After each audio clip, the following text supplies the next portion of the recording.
ನಮಸ್ಕಾರ ವೀಕ್ಷಕರೇ,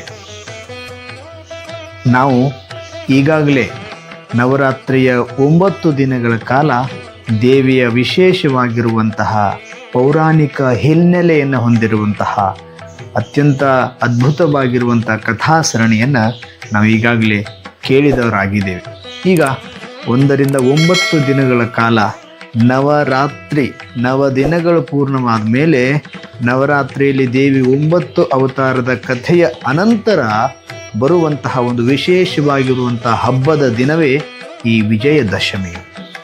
ವಿಜಯದಶಮಿಗೆ ದಸರಾ ಅನ್ನುವಂತಹ ಹೆಸರಿನಿಂದ ನಾವೆಲ್ಲರೂ ಕೂಡ ಕರೀತೇವೆ. ದಸರಾ ಅನ್ನುವಂತಹ ಹಬ್ಬವನ್ನು ಆಚರಣೆಯನ್ನು ಮಾಡ್ತೇವೆ. ಕೇವಲ ಕರ್ನಾಟಕವಲ್ಲ, ಮಹಾರಾಷ್ಟ್ರವಲ್ಲ, ಆಂಧ್ರ ಪ್ರದೇಶವಲ್ಲ, ಇಡೀ ಭಾರತದ ತುಂಬೆಲ್ಲ ಅತ್ಯಂತ ವಿಜೃಂಭಣೆಯಿಂದ ಆಚರಿಸುವಂತಹ ಏಕೈಕ ಹಬ್ಬ ಅಂದರೆ ಇದು ಈ ದಸರಾ. ಅದರಲ್ಲಿ ಕೂಡ ನಮ್ಮ ಕರ್ನಾಟಕದಲ್ಲಿ ಅತ್ಯಂತ ಶ್ರೇಷ್ಠ ಮಟ್ಟದಲ್ಲಿ ಜಗದ್ವಿಖ್ಯಾತಿಯನ್ನು ಪಡೆದಿರುವಂತಹ ಮೈಸೂರು ದಸರಾ ಆಚರಣೆ ಅತ್ಯಂತ ಮಹತ್ವಪೂರ್ಣವಾಗಿರುವಂತಹ ಆಚರಣೆ ಆಗ್ತದೆ. ಈ ದಸರಾ ಅಂದರೆ ವಿಜಯದಶಮಿಯ ದಿನ ಈ ಹಬ್ಬವನ್ನು ನಾವು ಯಾಕೆ ಆಚರಣೆ ಮಾಡ್ತೇವೆ? ದಸರಾ ಹಬ್ಬದಲ್ಲಿ ಕೆಲವರು ಗೊಂಬೆ ಪೂಜೆಗಳನ್ನು ಮಾಡ್ತಾರೆ, ಇನ್ನು ಕೆಲವರು ರಾವಣನ ಪ್ರಕೃತಿ ದಹನವನ್ನು ಮಾಡ್ತಾರೆ, ಇನ್ನು ಕೆಲವು ಕಡೆ ಬನ್ನಿಯನ್ನು ಕೊಟ್ಟು ನಮ್ಮ ಬಾಳು ಬಂಗಾರವಾಗಲಿ ಎನ್ನುವಂಥ ಹಿರಿಯರ ಹಾರೈಕೆ, ಅವರ ಆಶೀರ್ವಾದ ಪಡೆಯುವಂತಹ ಪದ್ಧತಿ ಕೂಡ ನಮ್ಮಲ್ಲಿ ಉಂಟು.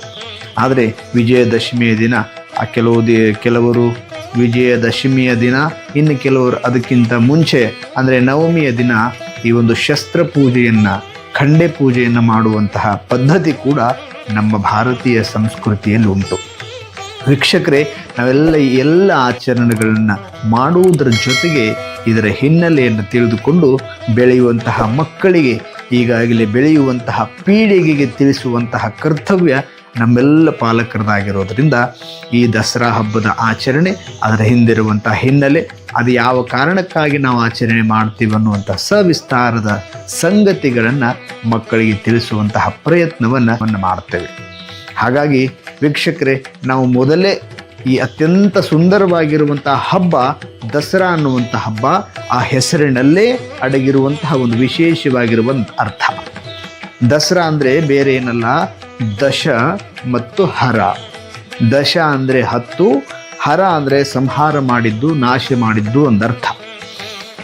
ಯಾಕೆ ದಸರಾ ಅನ್ನುವಂಥ ಹೆಸರು ಬಂತು? ನಾವು ಈ ವಿಜಯದಶಮಿಗೆ ದಸರಾ ಅಂಥೇಳಿ ಯಾಕೆ ಕರಿತೀವಿ ಅಂದರೆ, ರಾಮಾಯಣ ಕಾಲದಲ್ಲಿ ದುಷ್ಟನಾಗಿರುವಂತಹ, ಧರ್ಮಹೀನನಾಗಿರುವಂತಹ, ರಾಕ್ಷಸ ಪ್ರವೃತ್ತಿಯನ್ನು ಬೆಳೆಸಿಕೊಂಡಿರುವಂತಹ ಈ ರಾವಣನನ್ನು ಆ ರಾಮ ಸಂಹಾರ ಮಾಡ್ತಾನೆ. ಆ ರಾಮ ಈ ರಾವಣನ ಸಂಹಾರ ಮಾಡಿರುವಂತಹ ದಿನವೇ ಈ ವಿಜಯದಶಮಿಯ ದಿನ. ಅದಕ್ಕೆ ವಿಜಯದಶಮಿಯ ದಿನದಂದು ಸಂಹಾರ ಮಾಡಿರುವಂತಹ ಪ್ರತೀಕವಾಗಿ ಯಾರನ್ನ ಸಂಹಾರ ಮಾಡಿದ್ದು? ಆ ರಾವಣನನ್ನು ಸಂಹಾರ ಮಾಡಿದ್ದು. ಆ ರಾವಣಿಗೆ ಎಷ್ಟು ತಲೆಗಳುಂಟು? ಆ ರಾವಣಿಗೆ 10 ತಲೆಗಳುಂಟು. ದಶ ಹರ, ಆ 10 ತಲೆಗಳನ್ನು ಹೊಂದಿರುವಂತಹ ರಾವಣನನ್ನು ಸಂಹಾರ ಮಾಡಿದ್ದಕ್ಕಾಗಿ ದಶಹರ ನಮ್ಮ ಬಾಯೊಳಗೆ ಸಿಕ್ಕು ಪರಿವರ್ತನೆಗೊಂಡು ಅದು ದಸರಾ ಆಗಿ ಪರಿವರ್ತನೆ ಆಯಿತು. ಅದಕ್ಕೆ ನಾವೆಲ್ಲರೂ ಕೂಡ ದಸರಾ ದಸರಾ ಅಂತ ಹೇಳಿ ಅದನ್ನು ರೂಢಿಯಲ್ಲಿ ಬಳಸುವಂತಹ ಪದ್ಧತಿ ಜಾರಿಯಲ್ಲುಂಟು. ಇದು ಒಂದು ಕಥೆ ದಸರಾದ ಬಗ್ಗೆ. ಆದರೆ ಇನ್ನೊಂದು ಕತೆ, ಅತ್ಯಂತ ಪುರಾತನವಾಗಿರುವಂತಹ ಕತೆ, ನಾವು ಈ 9 ದಿನದ ಕಥಾ ಶ್ರೇಣಿಯಲ್ಲಿ ನಾವು ಈಗಾಗಲೇ ಆ ಕಥೆಯನ್ನು ಕೇಳಿರ್ತೀವಿ. ಮಹಿಷಾಸುರ ಅನ್ನುವಂತಹ ದುಷ್ಟ ರಾಕ್ಷಸ, ಮಹಿಷಾಸುರ ಅನ್ನುವಂತಹ ಒಬ್ಬ ದೈತ್ಯ ರಾಕ್ಷಸನನ್ನು ಸಂಹಾರ ಮಾಡುವಂಥ ಪ್ರಸಂಗವನ್ನು ನಾವು ಹಿಂದಿನ ಸಂಚಿಕೆಯಲ್ಲಿ ಕೇಳ್ಕೊಂಡು ಬಂದಿದ್ದೇವೆ. ಆ ದುಷ್ಟನಾಗಿರುವಂತಹ ಮಹಿಷಾಸುರ ಕೇವಲ ಹೆಣ್ಣಿನಿಂದಲೇ ನನಗೆ ಮರಣ ಆಗಬೇಕು ಅನ್ನುವಂತಹ ಒಂದು ವರವನ್ನು ಪಡೆದುಕೊಂಡು ಎಲ್ಲ ದೇವಾನುದೇವತೆಗಳನ್ನು ಪೀಡಿಸುವಂತಹ ಪ್ರಸಂಗದಲ್ಲಿ ಎಲ್ಲ ದೇವತೆಗಳ ಆಶೀರ್ವಾದದಿಂದ, ಆ ದೇವಿಯ ಕೃಪಾ ಕಟಾಕ್ಷದಿಂದ ದೇವಿ ಬಂದು ಆ ಮಹಿಷಾಸುರ ಅನ್ನುವಂತಹ ರಾಕ್ಷಸನನ್ನು ಸಂಹಾರ ಮಾಡ್ತಾಳೆ. ಆ ದೇವಿ ಮಹಿಷಾಸುರನನ್ನು ಸಂಹಾರ ಮಾಡಬೇಕಾಗಿತ್ತು ಅಂದರೆ, ಮಹಾನ್ ಮಹಿಷಾಸುರ, ಅವನಲ್ಲಿ ಅನೇಕ ರೀತಿಯಾಗಿರುವಂಥ ಸೈನ್ಯಗಳಿದ್ವು, ಅನೇಕ ರೀತಿಯಾಗಿರುವಂಥ ದುಷ್ಟ ರಾಕ್ಷಸರುಗಳೆಲ್ಲರೂ ಇದ್ದರು. ಈ ಮಹಿಷಾಸುರನ ಸೈನ್ಯವನ್ನು ಸೋಲಿಸಿ ಆ ಮಹಿಷಾಸುರನನ್ನು ಸಂಹಾರ ಮಾಡಬೇಕಾಗಿತ್ತು ಅಂದ್ರೆ ದೇವಿಗೆ 9 ದಿನಗಳ ಕಾಲ ಬೇಕಾಯಿತು. 9 ದಿನಗಳ ಕಾಲ ಎಲ್ಲ ಸೈನ್ಯವನ್ನು ನಾಶ ಮಾಡಿ ಮಾಡಿ ಮಾಡಿ ಕೊನೆಗೆ 9 ದಿನ ಆದ ನಂತರ 10ನೆಯ ದಿನ ಈ ಮಹಿಷಾಸುರನ ರುಂಡವನ್ನು ಚಂಡಾಡಿ ಆ ದೇವಿ ಮಹಿಷಾಸುರ ಸಂಹಾರವನ್ನು ಮಾಡ್ತಾಳೆ. ಅದು ಯಾವತ್ತು ಅಂದರೆ ಅದೇ ಈ 10ನೆಯ ದಿನ ದಸರಾ.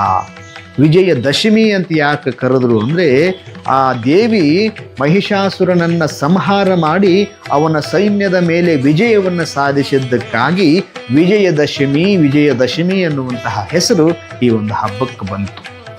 ನಮ್ಮಲ್ಲಿ ಅಡಗಿರುವಂತಹ ಕಾಮ, ಕ್ರೋಧ, ಲೋಭ, ಮೋಹ, ಮದಮತ್ಸರಾದಿಗಳನ್ನು, ನಮ್ಮಲ್ಲಿರುವಂತಹ ದುರ್ಬುದ್ಧಿಗಳನ್ನು, ನಮ್ಮಲ್ಲಿರುವಂತಹ ದುಷ್ಟ ಆಲೋಚನೆಗಳನ್ನು ನಾವೆಲ್ಲರೂ ಕೂಡ ಈ 9 ದಿನಗಳ ಕಾಲದಲ್ಲಿ ದೇವಿಯ ಸ್ಮರಣೆಯನ್ನು ಮಾಡುತ್ತಾ ನಮ್ಮಲ್ಲಿರುವಂಥ ಎಲ್ಲ ದುರ್ಬುದ್ಧಿಗಳನ್ನು ಕಳೆದುಕೊಂಡು ಈ 10ನೆಯ ದಿನ ನಮ್ಮ ಶರೀರದ ಮೇಲೆ, ನಮ್ಮ ಇಂದ್ರಿಯಗಳ ಮೇಲೆ ನಾವು ಕೂಡ ವಿಜಯವನ್ನು ಸಾಧಿಸಬೇಕು ಅನ್ನುವಂಥದ್ದೇ ಈ ಒಂದು ಹಬ್ಬದ ಹಿನ್ನೆಲೆ.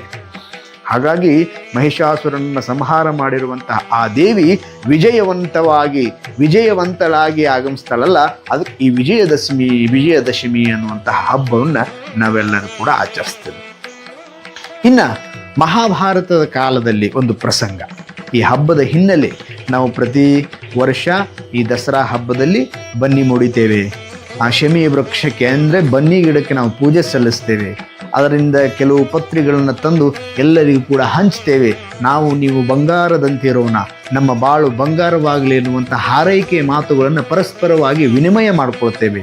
ಅದಕ್ಕೆ ಕಾರಣ ಏನು ಅಂದರೆ, ಹಿಂದೆ ಮಹಾಭಾರತದ ಕಾಲದಲ್ಲಿ ಪಂಚಪಾಂಡವರು ಆ ವನವಾಸ ಮತ್ತು ಅಜ್ಞಾತವಾಸವನ್ನು ಮುಗಿಸಿ ಮರಳಿ ಊರಿಗೆ ಬರುವಂತಹ ಪ್ರಸಂಗದಲ್ಲಿ ಮಹಾನ್ ಯುದ್ಧ ಎದುರಾಗಿತ್ತು. ಆ ಯುದ್ಧ ಮಾಡಬೇಕಾಗಿತ್ತು ಅಂದರೆ ಅವರು ತಮ್ಮ ಎಲ್ಲ ಶಸ್ತ್ರಗಳನ್ನು ಪಡೆದುಕೊಳ್ಬೇಕಾಗಿತ್ತು. ಹಿಂದೆ ಈ ಅಜ್ಞಾತವಾಸ ಮತ್ತು ವನವಾಸಕ್ಕೆ ಹೋಗುವಾಗ ತಮ್ಮಲ್ಲಿರುವಂತಹ ಎಲ್ಲ ಶಸ್ತ್ರಾಸ್ತ್ರಗಳನ್ನು ಒಂದು ಬಟ್ಟೆಯಲ್ಲಿ ಕಟ್ಟಿ ಒಂದು ವೃಕ್ಷದ ಮೇಲೆ ಇಡ್ತಾರೆ, ಒಂದು ಗಿಡದ ಮೇಲೆ ಇಡ್ತಾರೆ. ಆ ಗಿಡದ ಮೇಲೆ ಆ ಶಸ್ತ್ರಾಸ್ತ್ರಗಳನ್ನ ಇಟ್ಟು ಕೈ ಮುಗಿದು ಪಂಚಪಾಂಡವರು ಆ ವೃಕ್ಷಕ್ಕೆ ಬೇಡಿಕೊಳ್ತಾರೆ, ಹೇ ವೃಕ್ಷದೇವ, ನಮ್ಮ ಈ ಅಜ್ಞಾತವಾಸ ಮತ್ತು ವನವಾಸವೆಲ್ಲವೂ ಮುಗಿದು ನಾವು ಮರಳಿ ನಿನ್ನ ಹತ್ತಿರ ಬರುವವರೆಗೂ ನಮ್ಮ ಶ್ರೇಷ್ಠವಾಗಿರುವಂಥ ಎಲ್ಲ ಶಸ್ತ್ರಗಳನ್ನು ನೀನು ಕಾಪಾಡು. ನಾವು ಮರಳಿ ಬಂದಾಗ ನಿನ್ನಲ್ಲಿ ಅರಿಕೆ ಮಾಡಿಕೊಂಡಾಗ ನನಗೆ ಈ ಶಸ್ತ್ರಾಸ್ತ್ರಗಳನ್ನ ಮರಳಿ ಕರುಣಿಸು ಅನ್ನುವಂತಹ ಪ್ರಾರ್ಥನೆಯನ್ನು ಮಾಡಿ ಎಲ್ಲ ಶಸ್ತ್ರಗಳನ್ನ ಕಟ್ಟಿ ಆ ವೃಕ್ಷದ ಮೇಲೆ ಇಟ್ಟು ಹೋಗ್ತಾರೆ.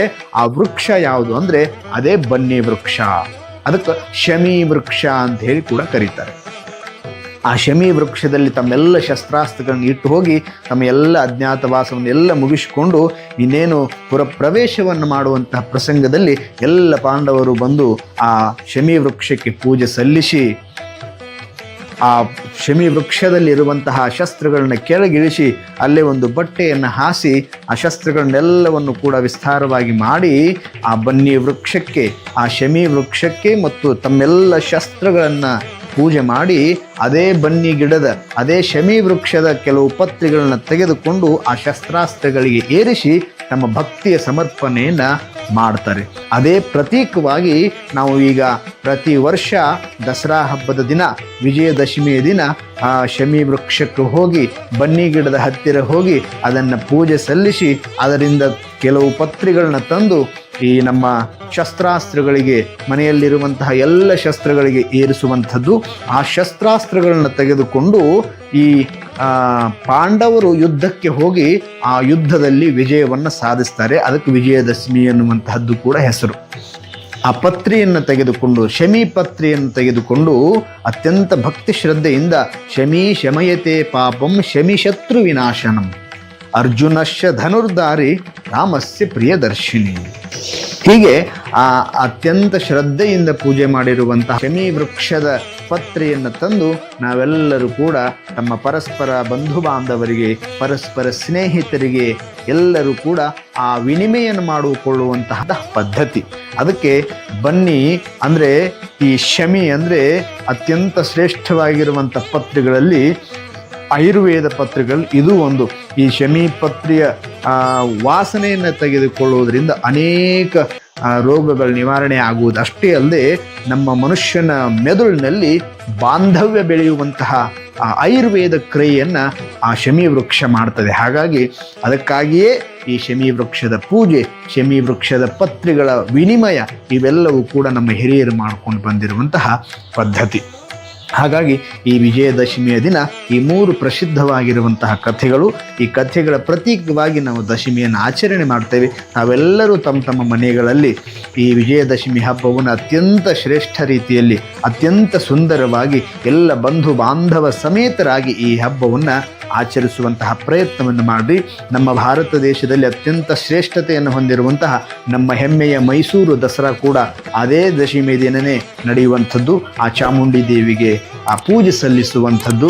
ಅಲ್ಲಿ ಕೂಡ ಚಾಮುಂಡಿ ಬೆಟ್ಟದಲ್ಲಿ ದೇವಿಗೆ ಆವತ್ತಿನ ದಿನ ಮೈಸೂರಿನಲ್ಲಿರುವಂತಹ ಚಾಮುಂಡಿ ದೇವಿಗೆ ಅದೇ ಬನ್ನಿ ಪತ್ರಿಗಳಿಂದಲೇ ಪೂಜೆ ಸಲ್ಲಿಸುವಂತಹ ವಿಶೇಷ ಪದ್ಧತಿ ಈಗಲೂ ಕೂಡ ಜಾರಿಯಲ್ಲಿದೆ. ಹಾಗಾಗಿ ಆ ಬನ್ನಿ ಪತ್ರೆಯನ್ನು ಎಲ್ಲರೂ ಕೂಡ ವಿನಿಮಯವನ್ನು ಮಾಡಿಕೊಳ್ಳೋಣ. ಈ ದಶಮಿಯ ದಿನ ಎಲ್ಲರೂ ಅತ್ಯಂತ ಸಂತೋಷದಿಂದ ಈ ಹಬ್ಬವನ್ನು ಆಚರಿಸಿ ಪರಸ್ಪರ ಬಾಂಧವ್ಯವನ್ನು ಬೆಳೆಸಿಕೊಳ್ಳುವಂತಹ ಪ್ರಯತ್ನವನ್ನು ಮಾಡೋಣ. ವೀಕ್ಷಕರೇ, ತಾವೆಲ್ಲರೂ ಕೂಡ ಈ ದಸರಾ ಪ್ರಾರಂಭವಾದಾಗಿನಿಂದ ಇಲ್ಲಿಯವರೆಗೆ ಈ ನವರಾತ್ರಿಯಲ್ಲಿ ನಾವು ಬಿಡುಗಡೆ ಮಾಡಿರುವಂತಹ ದೇವಿಯ ಒಂದೊಂದು ಅವತಾರದ ಎಲ್ಲ ಸಂಚಿಕೆಗಳನ್ನು ನೀವು ಅತ್ಯಂತ ಶ್ರದ್ಧೆಯಿಂದ ನೋಡಿ ಆ ಒಂದು ಕಥೆಯನ್ನು ತಿಳಿದುಕೊಳ್ಳುವಂತಹ ಪ್ರಯತ್ನವನ್ನು ಮಾಡಿದ್ದೀರಿ.